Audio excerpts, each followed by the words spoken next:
Sa kuhang ito ng Municipal Disaster Risk Reduction and Management Council ng Talisay, Batangas, makikita ang pagbubuga ng makapal at maitim na usok ng Bulkan Taal 558 kaninang umaga. Nagtagal ng 4 na minuto at nagdulot ng nasa 2,800 metrong taas na plume ang nangyaring minor phreatic eruption. Ayon sa PHIVOLCS, ang phreatomagmatic event ngayong araw ay posibleng dulot ng biglaang kontak ng tubig sa isang maliit na bahagi ng mababaw na magma na matatagpuan sa ilalim ng main crater ng Taal. Sa kabila ng nangyaring maliit na pagsabog, normal ang naging sitwasyon sa ilang bayan malapit sa bulkan. Sa Talisay, Batangas, walang nangyaring kanselasyon ng pasok sa mga eskwelahan at tanggapan ng gobyerno at tuloy-tuloy rin ang operasyon ng mga negosyo.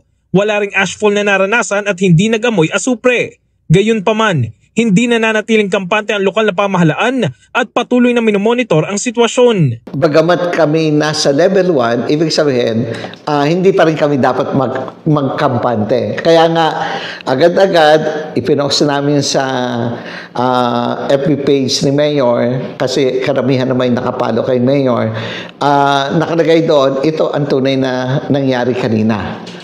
At nagkaroon din kami ng paunawa na huwag ito magkokos ng panik.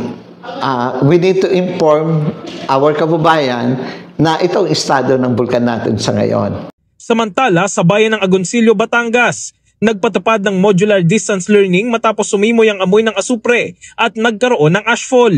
Agad ring nagtungo ang kinatawan ng lokal na pamahalaan sa Barangay Banyaga na pinakamalapit sa Bulkan Taal upang kamustahin ng mga residente doon at alamin ang kasalukuyang kalagayan ng bulkan. Sa kabila ng phreatomagmatic event ngayong araw, nananatili pa rin nakataas sa alert level 1 ang Bulkan Taal ayon sa PHIVOLCS. In the heart of changing lives, ito si Brigada Jigo Custodio ng 105.1 Brigada News of Manila, the Music News Authority.